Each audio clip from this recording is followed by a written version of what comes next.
à tous, il est l'heure de Parlement Hebdo, une émission politique et parlementaire que j'ai le plaisir d'animer avec Mickaël Zamès. Bonjour Mickaël. Bonjour Elisa. 45 minutes pour décortiquer toute l'actualité politique et parlementaire. Et à la une, cette semaine, la loi El Khomri sur la réforme du travail, toujours très contestée. Entre 170 000 et 600 000 personnes ont manifesté dans toute la France jeudi.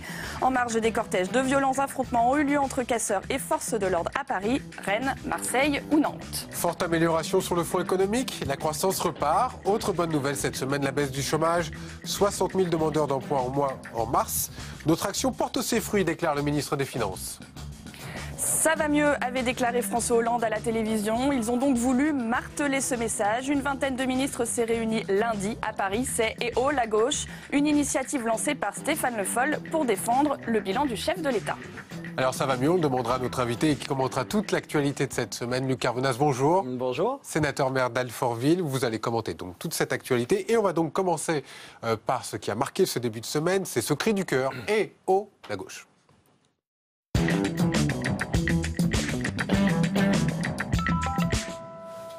Et vous le savez, on n'est jamais mieux servi que par soi-même. Et donc, les fidèles de François Hollande étaient réunis lors d'un meeting à Paris. Objectif, défendre le bilan du quinquennat. On voit ça avec Jean-Baptiste Daoulas.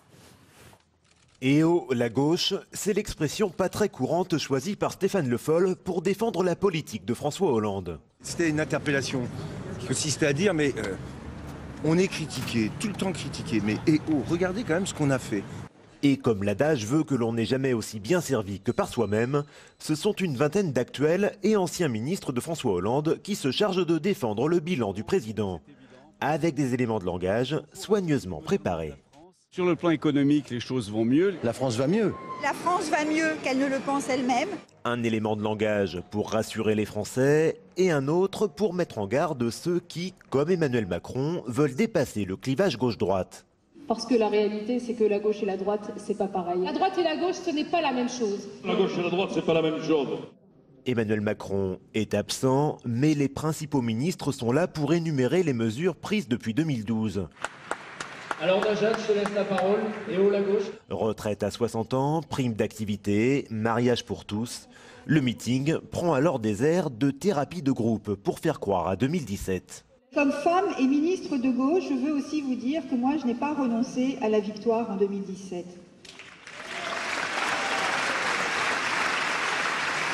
J'appelle ce que l'on appelait les frondeurs à ne pas se tromper de camp. Il n'y a personne à gauche qui doit vouloir faire perdre la gauche. Le meeting a galvanisé les partisans de François Hollande, mais il n'a pas rassemblé au-delà de la majorité. Les frondeurs, Europe Écologie Les Verts et le Parti communiste ont critiqué l'opération. Alors Luc Carvenas, vous signez vous-même ce vendredi dans Le Monde une tribune avec 23 parlementaires. En somme, c'est un soutien à François Hollande. Ça y est, c'est parti en fait. Un soutien à François Hollande, j'espère que nous le sommes tous dans la majorité présidentielle. Oui, bien sûr, il y a toujours les collègues que l'on qualifie de frondeurs depuis le début de ce quinquennat. Écoutez, cette opération est haut la gauche, si elle peut être utile, mettre une pièce de plus dans la machine de la compréhension vis-à-vis de nos concitoyens, tant mieux. Je pense sincèrement que c'est pas le rôle des ministres de faire ça. Mais est-ce que ça sert ce genre d'initiative? C'est plus une méthode Coué? Non, ça peut toujours servir à partir du moment où on en parle, de ce qu'on a fait. Donc tout ce qui peut servir à rappeler le bilan, c'est utile. Mais est-ce que c'est le rôle des ministres de le faire? Je ne crois pas. Pourquoi? Parce que c'est le job du Parti socialiste. Et je crois que les Français qui nous observent et qui attendent justement que les résultats soient de plus en plus positifs, ils attendent des ministres qui soient au travail et non pas dans la contemplation. Donc ils ont eu tort de se réunir comme ça à Paris, à la fac de médecine? Je pense que, vous l'avez dit, Mickaël Zamès, ce sont les amis historiques de François Hollande, mais là aussi, j'avais cru comprendre que nous étions tous hollandais. Donc c'est le mouvement Répondre à gauche de 2011 qui prend aujourd'hui... Voilà, de Stéphane Le Foll, qui prend aujourd'hui l'essor de Eh oh la gauche. Donc on comprend que c'est la préparation de la candidature, j'imagine, de François Hollande à l'élection présidentielle. Il faut faire attention. Quand même, vous critiquez le fait que ce soit les ministres aujourd'hui qui prennent la parole, qui vont se déplacer dans toutes les villes. Je pense que les ministres, il faut qu'ils soient à leur tâche à 100%. Ceux qui doivent faire le job de l'explication dans le texte, c'est les parlementaires. J'en fais partie, vous l'avez dit, j'ai signé une tribune, et c'est le Parti socialiste. Donc les ministres ne sont pas à leur job à 100%. Il faut faire aussi attention à l'image que ça renvoie. Parce que quand on est dans ce genre d'initiative, il ne faut pas se tromper. Et si ça renvoie à l'image d'un entre-soi avec des élus et des collaborateurs d'élus... C'est le cas ? un peu beaucoup quand même, oui, il faut dire les choses. Donc je ne suis pas sûr que tout ça participe au-delà de ce qu'on imagine que ce serait. Donc c'est bien. Oui, mais très critique quand même. C'est une expérience qui peut être utile, mais encore une fois, je veux que cette énergie soit plus consacrée dans le Parti socialiste, dont je suis secrétaire national, autour de Jean-Christophe Cambadélis, autour de la belle Alliance populaire. Pourquoi je dis ça? Parce que je vois maintenant que Patrick Kanner veut faire un EO la gauche à Lille, que les amis de Martine Aubry disent en plus ça va se faire sans nous, donc merci du retour. Il y a plusieurs initiatives qui ont été lancées, vous disiez, la belle Alliance populaire. Je pense qu'il n'y a pas plusieurs initiatives dans les régions, il n'y en a qu'une. C'est celle initiée par Jean-Christophe Cambadélis, celle de la belle Alliance populaire. Moi, je il y a de la friture sur la ligne entre le Parti socialiste et les ministres. Non, je ne souhaite pas. Non, c'est très bien que ça ait été fait, encore une fois. Et d'ailleurs, moi, je participe à cela dans la tribune initiée ici par ma collègue et amie Frédérique Espagnac au Sénat. Non, bon, ça a été utile. On en a parlé. Ça a permis de rappeler le bilan. Ce que très bien le petit reportage a témoigné. Mais encore une fois, moi, je suis maire d'Alfortville. Mes habitants, ils me disent tous les jours, c'est très bien, mais nous, on veut que les ministres soient à 100% à leur charge, comme Macron, lorsqu'il nous a envoyé le mouvement juste avant de parler d'Emmanuel Macron, un grand absent de EO la gauche, c'était Manuel Valls qui n'était pas là. Il n'est pas comptable du bilan du gouvernement? Il est le chef du gouvernement. C'est lui qui... il n'avait pas porté ce bilan? Écoutez, il y avait dans son calendrier, dans son agenda parlementaire, pardon, je ne suis pas son chef de cabinet. Je suis proche de Manuel Valls, mais je veux bien être comptable de tout, mais pas de son agenda quand même. En tous les cas, l'initiative, elle était initiée par Stéphane Le Foll. Il y avait beaucoup de ministres. Il s'applique que Manuel Valls en ce moment. Je constate que Jean-Yves Le Drian n'y était pas, que Bernard Cazeneuve n'y était pas, que Manuel Valls n'y était pas, qu'Emmanuel Macron n'y était pas. Justement, Emmanuel Macron, on va en parler. Oui, Emmanuel Macron va en parler puisque c'est un ministre qui fait particulièrement parler de lui en ce moment. Il multiplie les déplacements, les petites phrases. Ce qui me motive, c'est de façonner l'avenir de mon pays, a-t-il dit à un journal allemand. Alors Emmanuel Macron qui promet une nouvelle offre pour 2017. Luc Carvounas, est-ce qu'il doit clarifier sa position? C'est lui de le dire. Moi, je constate que En Marche a débuté à Amiens et qu'il est déjà En Marche à Paris, visiblement. Donc, il faut faire extrêmement attention. Je pense que Emmanuel Macron... est un vrai produit de l'ascenseur républicain. C'est un esprit brillant. Qu'est-ce qu'il veut faire? Il veut être, j'imagine, candidat à l'élection présidentielle. Vous le croyez? Oui, je le pense. Il faut qu'il soit clair. On n'organise pas un mouvement comme celui-là sans avoir l'idée peut-être d'être candidat. Après, j'ai entendu qu'il était loyal à François Hollande. Vous savez, il doit rester ministre ou pas? Mais c'est pas à moi de le dire. Mais vous avez un avis personnel, donc. C'est pas à moi de le dire. Manuel Valls dit que c'est la créature de François Hollande. C'est un cas réglé depuis l'Élysée. On saura dans quelques semaines, très rapidement, s'il est candidat ou pas, parce que j'imagine que si c'est son architecture et ce qu'il prévoit de faire, il quittera le gouvernement. Mais en même temps, je trouverais ça dommage qu'il quitte le gouvernement, parce que c'est quelqu'un de brillant. Et que, vous voyez, ce qui manque, c'est cette notion du collectif. Mais pourquoi ça manque? Parce qu'on va trop vite dans une carrière politique, on grille quelques étapes. L'étape du rapport à la fidélité, l'étape à la construction politique, à la famille qui vous a permis d'être là où vous êtes. Il va, à mon sens, dans ce qui est mon ADN à moi, trop vite, parce que moi, j'ai appris ce que c'était, étant un enfant issu d'une famille prolétaire, l'ascenseur républicain, je l'ai pris aussi. Mais j'ai appris aussi ce qu'étaient les codes en politique, et notamment le rapport à la fidélité. Et je trouve ça très étrange que celui qui vous a construit, en l'occurrence François Hollande, a construit Emmanuel Macron. Certains même accusaient que c'était le fait du prince qui l'avait nommé ministre. Aujourd'hui, de le voir pousser des ailes vers un autre avenir, il faut juste faire attention qu'il ne devienne pas Icare. On passe à mardi. Mardi, le chômage était à la une.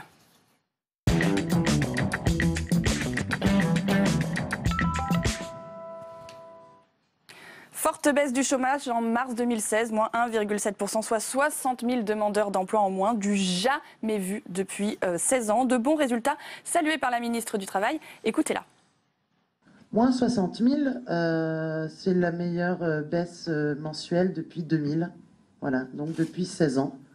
Et j'ai l'habitude, vous le savez, pour ceux qui me suivent dans chacune de ces annonces des chiffres mensuels du chômage, j'ai toujours l'habitude de rappeler, et tous les services statistiques le disent également, qu'il faut regarder les choses en tendance sur les 3 derniers mois. Là, la tendance, elle est très claire, c'est moins 50 000 demandeurs d'emploi en catégorie A sur les 3 derniers mois. Donc non, la baisse n'est pas timide, la baisse est importante, et c'est une bonne nouvelle. Luc Carvounas, on entendait Myriam El Khomri, elle parle de tendance. On voit ça a baissé au mois de mars, ça remontait au mois de février. On ne peut pas vraiment parler d'une baisse continue de la courbe du chômage. Oui, mais il faut quand même être réaliste. Moi, je fais partie de ceux qui, depuis le début de ce quinquennat, même dans les pires difficultés, je dis toujours, vous allez voir, les réformes structurelles posées par François Hollande et Manuel Valls vont porter leurs fruits. Je l'ai toujours dit. Vous croyez toujours à l'inversion d'ici la fin de l'année? Bien sûr, mais les tendances macroéconomiques, c'est pas moi qui le dis, ce sont tous les experts. Elles sont là, elles le prouvent. Mais en même temps, je me souviens d'un échange que j'avais eu avec un sondeur d'opinion qui disait il y a 1 an déjà, il disait même si ça va aller mieux, pour prendre cette expression, les Français, parce que ça va arriver tard, auront du mal à le voir, voire ne le verront pas du tout. D'où toute la nécessité de cette pédagogie à marteler, et ça c'est le job du parlementaire que je suis, et pourquoi nous pas faisons le job les choses, du président. et comment nous... Le président, il est le chef de l'État, le chef des armées, il doit être à l'initiative de l'organisation de la politique gouvernementale, ce qu'il fait très bien.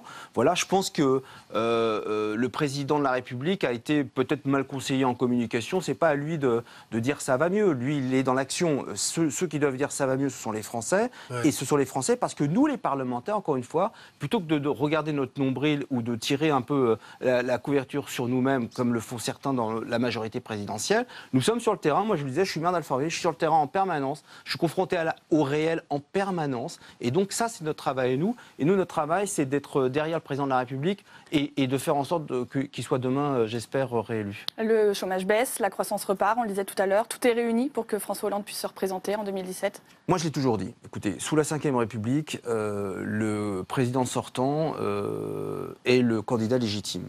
Après, nous avons aussi... Il a conditionné sa candidature quand même à la baisse de la courbe du chômage. Il l'a conditionné. Alors oui, je vais vous dire.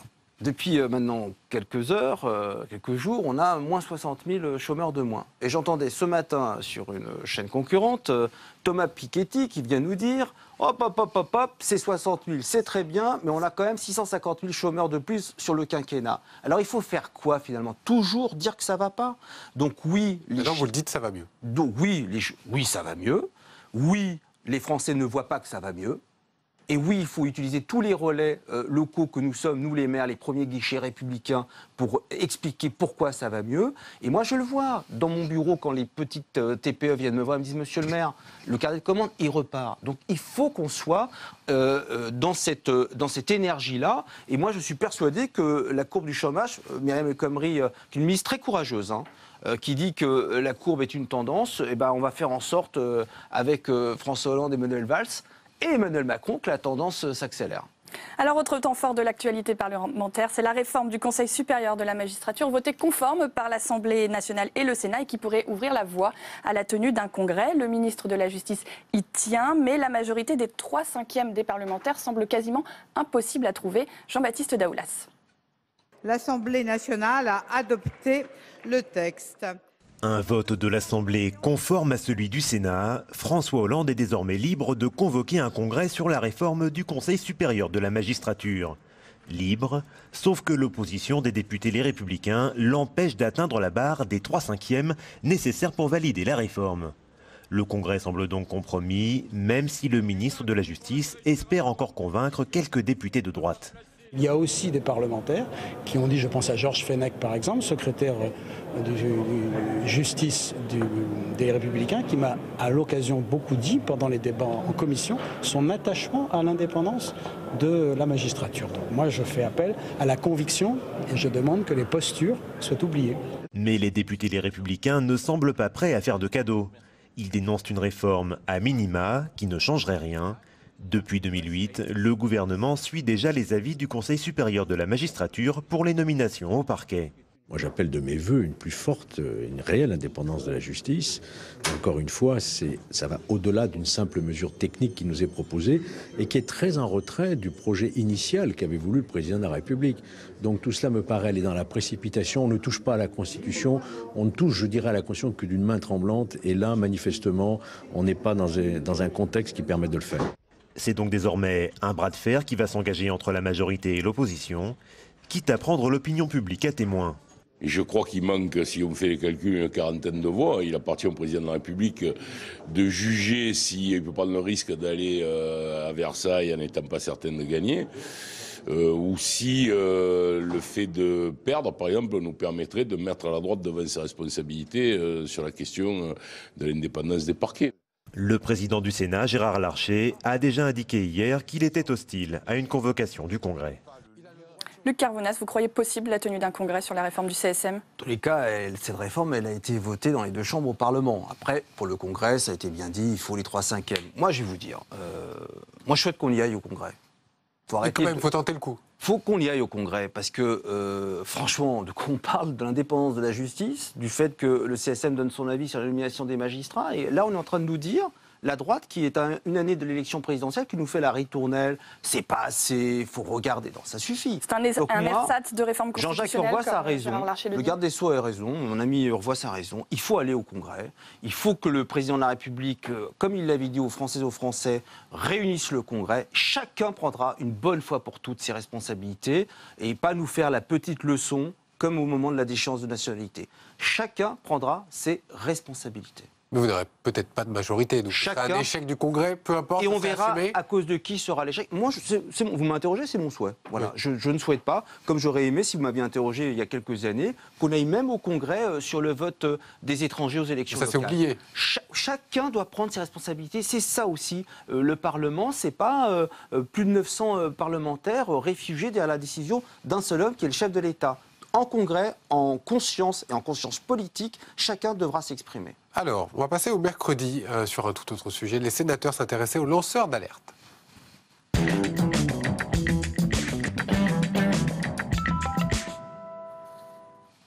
Et vous savez, en ce moment, il y a de nombreux procès. Il y a des procès notamment de LuxLeaks. C'est le Sénat, pendant ce temps-là, qui se penche sur le statut de ce qu'on appelle ces lanceurs d'alerte. Comment mieux les protéger tout en défendant le secret des affaires? C'est drôle de problème. Et les explications sont signées Mounir Soussi. On y revient dans un instant. Ces lanceurs d'alerte font un travail utile pour la communauté internationale. Ils prennent des risques. Ils doivent donc être protégés. Cette intention, énoncée dès la révélation de l'affaire des Panama Papers, devrait se traduire dans la loi. Le texte sur la République numérique examiné par le Sénat possède un amendement créant un statut pour les lanceurs d'alerte informatiques. Ils seraient protégés des poursuites judiciaires en cas de divulgation de failles d'un réseau aux autorités concernées. Depuis 2007, 6 lois tentent de définir ce statut. Aujourd'hui, seules les personnes révélant des informations sur des dangers sanitaires ou environnementaux bénéficient d'une protection solide. La loi anticorruption des entreprises, portée par Michel Sapin, contient des dispositions en faveur des lanceurs d'alerte. Le ministre des Finances souhaite les protéger contre les représailles en leur accordant un dédommagement financier et en prenant en charge leurs éventuels frais de justice. Le vote de la directive européenne sur le secret des affaires pourrait contrarier ce projet.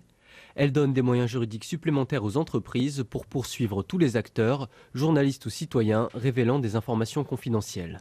Alors qu'est-ce qu'on fait avec ces lanceurs d'alerte? Michel Sapin, par exemple, il veut rémunérer ces lanceurs d'alerte pour qu'ils aient un vrai statut, finalement. Mais il a raison. Je crois même qu'il a annoncé que dans la loi Sapin 2, il regarderait à renforcer justement le statut des lanceurs d'alerte. Il faut faire extrêmement attention, là encore, quand on entend directives européennes, sur toute cette défiance, sur une forme d'élite qui chapeaute finalement notre vie quotidienne en France, qui est très repris par les populistes, et Marine Le Pen la première, et Jean-Luc Mélenchon en second. Moi je dis attention, après Panama Papers qui a montré une grande liste à l'après-vert, où il y a des politiques, des sportifs, des gens du monde de l'entreprise, finalement quoi? Une caste, une élite qui est au-dessus de toutes les lois, qui finalement laisse entendre que le tout se pourrisse. Même là, la mondialisation est passée par là. Moi, je souhaite que la France, et le président de la République a eu raison de l'affirmer, de le marteler, joue sur ce sujet-là, cette question-là, c'est tout à notre honneur, à la France, à la République, le fait de devoir laisser comme seul message, oui, les lanceurs d'alerte doivent être protégés, oui, on doit renforcer toutes celles et tous ceux qui finalement font quoi? Améliorent la vie démocratique de nos pays et de la France en particulier. On passe à l'actualité française. C'est un géant français qui voit rouge. La dette d'EDF ne cesse de gonfler. L'entreprise doit-elle continuer d'investir? Auditionné par les sénateurs, le PDG d'EDF, Jean-Bernard Lévy, s'est montré serein. Jordan Klein. Allonger la durée de vie des centrales existantes, 51 milliards d'euros. Le PR d'Hinkley Point en Grande-Bretagne, 16 milliards. Deux projets ambitieux que le président d'EDF a confirmé ce matin devant les sénateurs. Mais les finances du groupe posent la question de leur faisabilité. La dette s'élève à 37 milliards d'euros et pour l'instant, rien ne laisse présager un avenir plus radieux pour l'entreprise. Mais le PDG d'EDF se montre ferme quand il s'agit d'Hinkley Point. Je voudrais vous dire que le report d'Hinkley Point ne me semble pas opportun. Certains évoquent la possibilité de reporter le projet après la mise en service de Flamanville et de Taishan. Et ce n'est à mes yeux ni nécessaire ni faisable. Et pourtant, l'EPR de Flamanville piétine et l'action d'EDF a chuté de moitié. Alors faudra-t-il augmenter les prix de l'électricité? Un scénario inenvisageable. Imaginez, le gouvernement augmente les prix, c'est-à-dire les tarifs réglementés. Que va faire le consommateur, le client? Il va quitter ces tarifs réglementés pour aller sur le marché. À la question des finances s'ajoute celle de la sûreté. Récemment, Ségolène Royal a indiqué vouloir étendre le périmètre de sécurité autour des centrales de 10 à 20 km. Cette zone vise à protéger la population, les biens et l'environnement en cas d'incident nucléaire. Alors on voit bien dans quel état est l'entreprise EDF. Vous, en tant que maire par exemple, si on augmentait les tarifs d'EDF, quelle serait votre réaction? À votre avis? Je ne sais pas. À votre avis, moi qui fais en sorte depuis que je suis maire de ne pas augmenter les impôts locaux, et je ne le fais pas, malgré les contraintes de dépenses en moins demandées par l'État pour l'effort collectif. Évidemment non, mais vous voyez la responsabilité. Et en même temps, il faut aller au secours d'une grande entreprise française. Il faut aller au secours d'une grande entreprise, c'est même un de nos grands fleurons. Donc il faut que... Et l'État est monté au créneau, plus de 3 milliards d'euros. Et l'État est actionnaire majoritaire. Donc il faut renflouer le capital, de ce que je comprends, mais il faut aussi regarder que EDF a 37 milliards aujourd'hui de dettes et un investissement sur un plan à 2035 qui s'élève à 100 milliards. Sans oublier le renflouement aussi d'Areva qui sera à venir. C'est plusieurs milliards, je crois que certains l'estiment à 10 ou 11 milliards d'argent qu'il va falloir trouver pour que tout ça soit dans une équation équilibrée et que ça ne vienne pas à pénaliser l'usager. Donc moi je fais confiance pour le coup au PDG d'EDF, je fais confiance aussi à l'État actionnaire. Il faut laisser en cette matière-là celles et ceux qui sont à la commande. Il ne faut pas venir parasiter ce chemin qui est en train d'être trouvé. EDF doit investir en Angleterre, doit construire les réacteurs d'Hinkley Point comme c'était prévu. 23 milliards d'euros, ce contrat.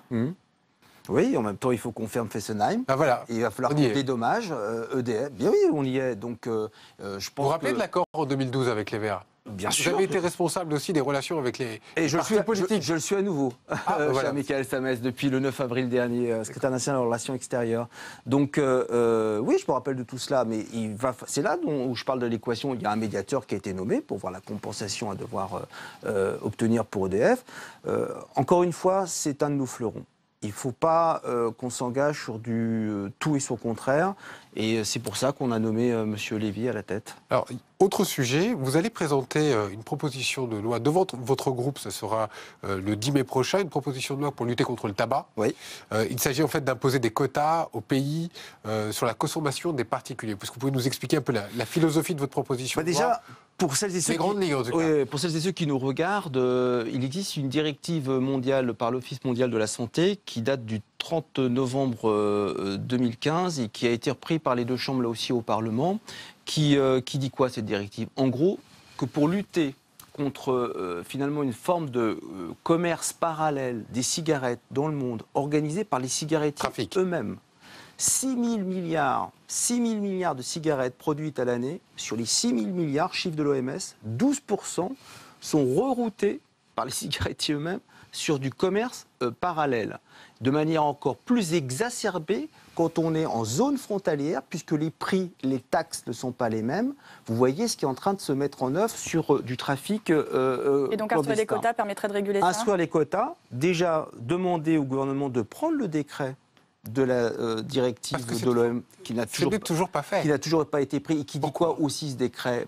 Demandez ça à la technostructure ce décret dit aussi que la traçabilité du paquet neutre le cigarettier ne peut pas être jugé partie est fait par un organisme indépendant. Et moi ce que je souhaite c'est dans ce projet de loi renforcer cette directive en imposant des quotas, et on revient à la question que vous me posiez, qui permettrait de fournir dans chaque pays de la communauté européenne le stock équivalent à la consommation domestique et non pas un stock inférieur, parce que là aussi c'est organisé, ce qui permet sur les réseaux transfrontaliers de faire ce commerce parallèle que je vous évoquais. On donne moins, donc il faut consommer ce dont on a besoin. Et les cigarettiers organisent cela de donner moins par rapport à la consommation domestique que l'on sait mesurer avec l'OMS. Concrètement, comment on les fixe ces quotas? Est-ce que c'est à l'État de le faire?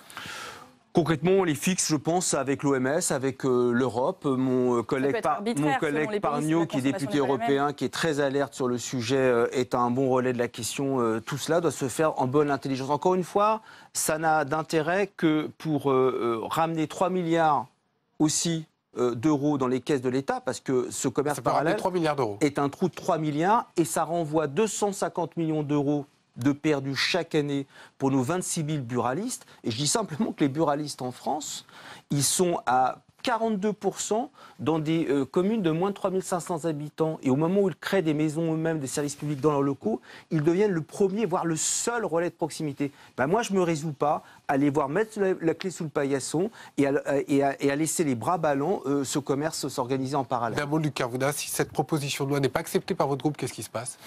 En tout cas, moi je suis légitimiste, je suis vice-président de mon groupe socialiste, je veux en parler avec le groupe, convaincre mon groupe pour que cette PPL soit déposée. Après, qu'est-ce qui se passe ? J'espère que le débat fera que j'aurai emporté le morceau. D'accord, donc on en reparlera aux alentours du 10 mai, c'est bien 10 ça ? mai, tout à fait. Grande date le 10 mai. Absolument. On passe au jeudi, les opposants à la loi El Khomri manifestent.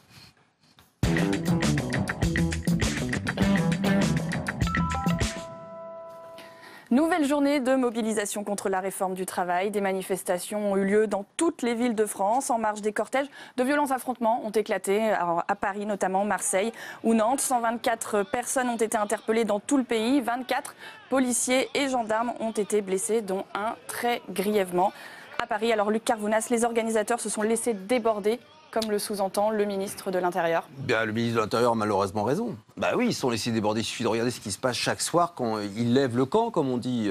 D'autres préparent un autre camp. Et j'entendais ce matin, même sur une onde radio, qu'ils s'organisent. Les policiers étaient effarés de voir que sous les tentes, ils changeaient de vêtements, ceux qui justement mènent les exactions, pour se faufiler dans la population, qui sont des citoyennes et des citoyens, qui ont envie de se retrouver, qui ont envie de discuter. Je peux comprendre, mais j'y suis allé, très objectivement. Vous parlez de Nuit debout. Vous parlez de Nuit debout, c'est pas les manifestations contre la loi El Khomri.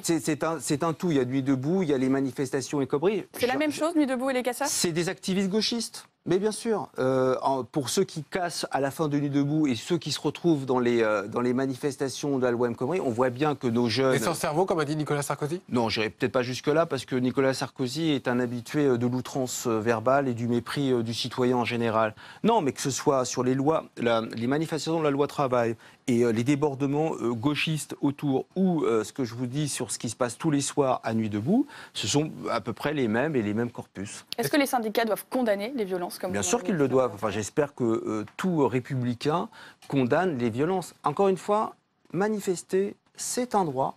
Et en France, on a même pendant l'état d'urgence. Et en France, on a même le droit de manifester pendant un état d'urgence. Donc c'est formidable. Vous voyez la démocratie que nous sommes. Sauf qu'à partir d'un moment, ça devient... Parce que l'état d'urgence, je le dis, c'est pas seulement... Ça devient un danger pour la République. Que par rapport aux manifestations. L'état d'urgence a été mis en place pour renforcer les pouvoirs de police et de justice par rapport au terrorisme. Pas que la légende urbaine d'empêcher des manifestations. Et en tous les cas, aujourd'hui, il faut condamner très fermement, très durement, toutes celles et tous ceux qui, que ce soit dans le cadre de protestations qu'on doit entendre dans la loi travail, ou que ce soit dans le cadre de mouvements citoyens intéressants qu'il faut regarder, j'y suis allé, pour Nuit debout, on ne peut pas autoriser que ceux-là viennent tout dévoyer. Il faut interdire Nuit debout ? Non, il ne faut pas interdire Nuit debout. Mais Nuit debout devra quand même... Vous savez, Nuit debout, moi j'ai l'impression, j'y suis allé une fois les rencontrer au tout début, j'ai l'impression que c'est cette jeunesse, pas forcément toute la jeunesse, mais une jeunesse qui est un peu le miroir d'une autre jeunesse plus réactionnaire qui s'était rassemblée pour la manif pour tous. Donc moi j'entends nos jeunes qui s'interrogent sur leur avenir, je ne le méprise pas. Moi-même, ma première manif, c'était en 86, j'avais 15 ans, c'était contre Devaquet. Donc il ne faut pas mépriser ces mouvements citoyens, mais il ne faut pas non plus en faire l'alpha et l'oméga d'une action politique présente et à venir. Vous parliez de la loi travail, d'un mot peut-être. Est-ce que vous imaginez que le gouvernement puisse sortir l'arme, vous savez, cette fameuse arme du 49-3 ? Parce que visiblement, ça a l'air quand même très compliqué, même encore, de la faire passer à l'Assemblée nationale. Ce serait assez étrange, puisque entre le moment où il y a eu cette indiscrétion dans le journal Le Monde, la décision du Premier ministre d'interrompre pendant 15 jours pour pouvoir discuter avec la ministre du Travail, et le texte qui est encore en discussion, je vois le rapporteur Sirugue, notamment sur des questions comme le CDD, taxé, pas taxé, mais je vois le Bureau national qui, quasi unanimement, y compris les collègues qui sont pourtant généralement la voix des frondeurs, de considérer qu'il y a eu de belles avancées de fait.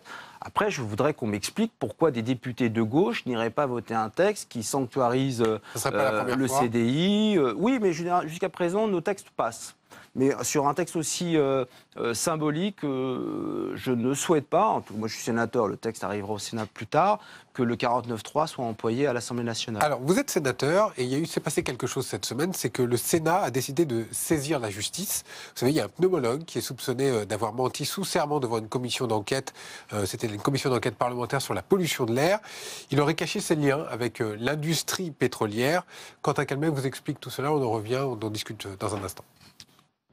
C'est une décision inédite et prise ce matin à l'unanimité des membres du bureau du Sénat. Ce dernier estime que la déclaration sous serment du professeur Aubier devant la commission d'enquête le 16 avril 2015, selon laquelle il n'avait aucun lien d'intérêt avec les acteurs économiques, pouvait apparaître mensongère. Mensongère car le professeur Aubier, auditionné sur la question de la pollution de l'air en tant que représentant de l'assistance publique Les Hôpitaux de Paris, était au même moment salarié par Total. Mais devant les sénateurs, le médecin ne mentionne pas cette information, alors même que la question lui est directement posée. Michel Aubier, qui lors de cette audition minimise l'impact du diesel sur la santé publique, expliquant que le nombre de cancers dans les pathologies respiratoires liées à la pollution de l'air est extrêmement faible. Pour les LHI qui avaient auditionné le professeur Aubier, la saisine du parquet est une excellente nouvelle. Je salue cette décision parce que le mensonge du professeur Aubier lors d'une commission d'enquête est grave. Pourquoi ? Parce que la question qui nous concernait, qui préoccupait, c'était une question de santé publique puisqu'il s'agissait d'une commission d'enquête sur le coût économique et financier de la pollution de l'air et qu'il a menti à une commission d'enquête au sein de la représentation nationale et que de fait, il a menti aux Français. Le professeur Aubier encourt jusqu'à 75 000 € d'amende et 5 ans d'emprisonnement. On va le rappeler quand même, c'est une décision historique de la part du bureau du Sénat qui a décidé de saisir la justice. J'imagine que vous saluez la décision du Sénat. Estimez-vous que l'institution a été lésée dans cette affaire ? Ça, c'est la justice qui le dira, puisque le bureau du Sénat a décidé de saisir la justice. Mais en tous les cas, vous le savez, j'ai écrit un livre sur les institutions. Je pense qu'il faut que les institutions, que les commissions permanentes, que lorsque l'on auditionne sous serment, que chacun reprenne les règles, le rôle de ce que l'on doit et de ce qui se doit. Et donc, cela participe aussi à revenir en lien avec nos concitoyens qui ne croient plus à la politique. À partir du moment où il y a quelque chose qui ne convient pas, qui ne fonctionne pas, le bureau, et qu'il y a eu un mensonge, visiblement, le bureau a eu raison de saisir. Et vu que vous parlez des institutions, vous avez peut-être vu ce sondage cette semaine où les sénateurs, les députés n'ont plus du tout la confiance des citoyens. Le maire reste encore, vous le savez très bien, le maire reste en tête, mais que ce soit le parlementaire, Sénat et Assemblée, il n'y a plus de lien, il n'y a plus de confiance. Mais c'est presque normal, j'ai envie de vous dire. Entre l'Assemblée nationale, nous avions de l'or entre les mains, la gauche. Nous dirigeons ce pays, nous dirigeons encore, et nous avons offert un spectacle, finalement, de division, toute gauche confondue, d'où la nécessité de cette pédagogie qu'on évoquait au tout début de l'émission. Il faut commencer à faire l'inventaire. Bien sûr, c'est très important de faire un vrai inventaire, mais qui vaut aussi pour nos partenaires qui nous ont abandonnés en race campagne. Pas un inventaire entre socialistes. Que le PC et les écologistes, qui dirigent, comme à Alfortville, la commune avec moi, le département ensemble du Val-de-Marne, ou la région, nous sommes aujourd'hui dans l'opposition ensemble, qui nous disent pourquoi, malgré le contrat de gouvernement que nous avions mené ensemble il y a quelques années, ils ont rompu ce contrat. Il ne suffira pas de me dire c'est le CICE, c'est l'histoire du discours, notre ennemi c'est la finance, ça sera un peu léger. Donc cette introspection, on a tous intérêt à la faire. Et c'est pour moi le seul socle qui pourra nous relégitimer tous ensemble, parce que moi je souhaite que, in fine, nous repartions tous ensemble pour pouvoir justement éviter que ne vienne demain une droite que j'ai appelée avec Claude Barthelin par la campagne Île-de-France, cette droite dure. Vous avez fait des erreurs, comme le constate Manuel Valls dans le magazine Society aujourd'hui ? Vous faites des erreurs. Pendant ce quinquennat, la gauche a fait des erreurs ? En tous les cas, je pense, oui, on a très certainement fait des erreurs pour avoir un tel niveau de défiance, alors que notre action, si elle avait été plus lisible, n'aurait pas dû être vécue comme cela. Mais après, vous savez, le peuple français, c'est un peuple, selon moi, très politique. Il ne suffit pas même d'avoir un très bon bilan. On se souvient de 2002, Lionel Jospin.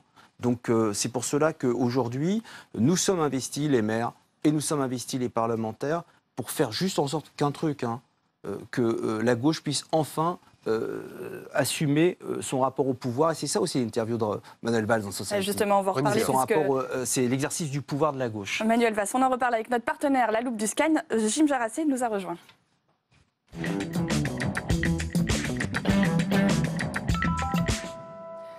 Bonjour, Jim Jarassé. Bonjour. Alors justement, vous avez évoqué cette interview de Manuel Valls dans Society qui sort aujourd'hui. Il y liste les erreurs du quinquennat. Il parle de l'anti-sarkozysme que la gauche a mis en avant comme seul ressort au début du quinquennat. Il dit on n'a pas suffisamment assumé le virage économique et sécuritaire. Un droit d'inventaire fait par le Premier ministre à 1 an de la fin du quinquennat, est-ce que c'est une bonne méthode? Oui, il est dans son rôle. C'est le chef de la majorité. Il a été mis là par le Président de la République pour à la fois animer cette majorité puis mettre en place la politique voulue par le Président de la République, celle pour laquelle il a été élu le 6 mai 2012. Oui, il est dans son rôle. Et il est dans son discours de vérité que je lui ai toujours connu avoir, c'est de dire les choses, de les nommer. Et on a vraiment un complexe, nous la gauche. On me le disait avant de gagner le 6 mai 2012. Moi, vous savez, j'avais 10 ans en 81, donc je n'ai pas connu, comme d'autres, cette première victoire. On me disait, tu vas voir, la gauche, on a un complexe dans le rapport au pouvoir. Je ne voulais pas y croire parce que moi, je suis de la génération qui avait gagné toutes les élections intermédiaires. Et donc je disais, mais c'est pas possible, on ne peut pas avoir gagné toutes les villes, les départements et les régions et avoir un complexe de rapport au pouvoir quand on va diriger le pays. Et c'est malheureusement ce qui s'est produit. Est-ce que pour Manuel Valls, c'est pas finalement un moyen de prendre un peu de distance avec ce quinquennat pour déjà se placer dans l'après 2017 ? Est-ce que vous croyez que c'est le rôle du chef de la majorité de se placer dans l'après? Moi, je l'ai toujours entendu et je fais partie de ceux qui ont... C'est ce qui semble ressortir. Mais écoutez, moi, ce que je sais de lui, c'est qu'on parlait des institutions, c'est qu'il a chevillé au corps, justement, nos institutions et leur fonctionnement. Vous savez, même à moi, qui suis un de ses proches, il ne m'évoque jamais les échanges qu'il a avec le président de la République, parce que ce ne sont pas des échanges ad hominem, mais les échanges entre le président de la République et son Premier ministre. Et donc, si je dis cela, c'est que quand on parlait du rapport à la fidélité, de cette culture politique qui m'a été éduquée, quand on parlait d'Emmanuel Macron vis-à-vis de François Hollande, Manuel Valls est un homme extrêmement loyal et extrêmement fidèle à celui qui lui a fait confiance en le nommant au poste où il l'a nommé. Et après ? Écoutez, moi, j'ai été le directeur de campagne de Manuel Valls aux premières primaires citoyennes et républicaines en 2011. Et moi, j'ai toujours vu en Manuel Valls notre candidat pour être, j'espère, en 2022, président de la République. Mais pour moi, cette étape, je l'ai toujours dit, passait par la réélection de François Hollande, si tant est qu'il soit candidat, puisqu'il a assujetti un critère important sur la baisse du chômage. Mais en tous les cas, j'ai toujours été clair. 2022, donc ça reste l'objectif. Mais pour ça, il faut qu'on réussisse 2017. Parce que si on perd 2017, la gauche va même plus exploser, elle va imploser, on va avoir beaucoup... Parce que nous, le PS, on implose peut-être. Mais regardez ce qui se passe chez les écologistes, chez les communistes, au PG. Il n'y aura plus de gauche. Est-ce que le risque pour Manuel Valls, c'est pas de suivre un peu la trajectoire de François Fillon, qui a fini son passage à Matignon très abîmé et qui est encore aujourd'hui, dans la compétition pour la primaire, comptable du bilan du précédent quinquennat? Est-ce que c'est un risque? C'est la première fois qu'on me compare aussi ouvertement Manuel Valls à François Fillon. Mais moi, vous pouvez aussi me le comparer à un Jacques Chirac qui a été Premier ministre et qui est devenu président de la République. Voilà. Donc moi, je ne sais pas quels sont ce type de comparaison tant que je ne vois pas comment se déroule la fin de ce quinquennat. D'ailleurs, François Fillon est lui-même candidat aux primaires à droite pour être candidat et élu président en 2017. Il faut arrêter de se comparer les uns et les autres. Parce que du coup, à force de se comparer les uns et les autres, ça laisse entendre, même à des gens brillants, qu'il n'y a ni de gauche ni de droite. Le fait est que Manuel Valls est dans une mauvaise passe en termes de popularité en ce moment. Regardez cette courbe, cette enquête Harris qui vient de sortir. On voit que la courbe de Manuel Valls continue de baisser, alors que celle de François Hollande remonte légèrement. Ils sont plus qu'à 4 points d'écart dans les sondages. Est-ce que le Premier ministre peut finir le quinquennat moins populaire que le président de la République ? Écoutez, le Premier ministre, quand il a accepté cette mission après une débâcle municipale, il a fait ce pari audacieux que pour la première fois peut-être, le tandem président de la République, Premier ministre pouvait être un tandem qui se fasse marchepied l'un l'autre et que ce soit un couple sans une feuille de papier entre l'un et l'autre. Le président de la République remonte dans les sondages, tant mieux. Le Premier ministre baisse un peu dans les sondages dans ce moment-là. Je le déplore, je me batte avec d'autres pour que les choses changent. Dans tous les cas, il n'y a pas à regarder. Encore une fois, l'un est avec l'autre et l'un va avec l'autre. Qu'est-ce qu'il peut faire pour se relancer? On sait que chaque été, il a l'habitude de prononcer un discours assez personnel, assez politique, à Vauvert notamment. Est-ce que vous l'appelez à faire la même chose cette année, à 1 an de la présidentielle, à se dévoiler encore? Il y a une chose que je ne comprends pas. On nous dit que la croissance, le premier trimestre, est au-delà des espérances, même si c'est 1 plus 0,1. On voit qu'il y a moins 60 000 chômeurs de moins. On voit que la croissance et le pouvoir d'achat des ménages repart. Et malgré ça, j'entends qu'est-ce que Manuel Valls doit faire pour se relancer. Mais se relancer sur quoi? sur la politique qu'il est en train de mener et qui est en train de réussir, celle qui est l'exemple du tandem Hollande-Valls. François Hollande et son Premier ministre vont maintenant aller jusqu'au bout de ce quinquennat sur les réformes pour lesquelles ils ont été mandatés. N'attendez pas de moi de vous sortir. Il n'y aura pas de « Eh oh la gauche », il n'y aura pas de « En marche ». On n'a jamais fait de courant. Nous, notre famille, c'est le Parti socialiste. Est-ce qu'il doit continuer à parler d'identité, Manuel Valls? On l'a entendu parler du voile comme un signe d'asservissement, d'affirmer que le salafisme était en train de gagner la bataille dans les banlieues. C'est des termes assez forts qui ont été parfois un peu critiqués par certains de vos camarades socialistes. Est-ce que vous vivez en banlieue, monsieur? Non. Bon, moi je vis en banlieue, j'y suis né, je suis même devenu le maire de la ville de banlieue où je suis né. Donc je comprends très bien ce qu'est en train de dire Manuel Valls sur le salafisme dans les salles de prière qui est en train de s'installer, mais aussi parce qu'il y a dans certaines villes de banlieue une forme, je le dis ici, de complaisance de ceux que j'appelle le premier guichet républicain, que sont les maires, parce que ça les arrange. De manière électoraliste, ça les arrange. Jean-Marie Le Guen dit islamo-gauchisme, c'est un terme que vous reprenez. Je laisse à Jean-Marie Le Guen ses propos. En tous les cas, je comprends très bien ce que Manuel Valls décrit, lui qui a été maire d'une ville de banlieue comme moi et qui y a vécu longtemps. Donc, encore une fois, il faut manipuler les termes avec beaucoup d'intelligence. Moi, vous savez, sur le voile, là aussi, je dis, faisons attention aux mots. Parce que l'islam, pour moi, elle est généreuse. Marine Le Pen dit, quand j'entends Manuel Valls parler d'islam, j'ai l'impression de me lire. Oui, mais Marine Le Pen, je pense qu'elle ferait bien de nous dire où elle en est dans sa tête, parce qu'elle est dans un délire total. Juste, merci Jim. Merci. Avant de nous quitter, ici même, vous aviez accusé le président du Sénat, je cite, d'être partial dans des questions d'actualité, de privilégier un peu la droite. Et écoutez ce qu'il vous répondait. Totalement faux. J'ai fait une petite statistique que j'ai rapportée il y a 3 semaines en conférence des présidents. La différence entre socialistes et républicains, c'est 52 centièmes de seconde pendant 3 mois. Vous vous rendez compte, M. Carvounas, c'est sensible, c'est un sprinter. Et même les communistes ont dépassé de 8 secondes 16. Les écologistes de 7 secondes. Vous vous rendez compte? Non, M. Carvounas, il faut qu'il reprenne son chronomètre.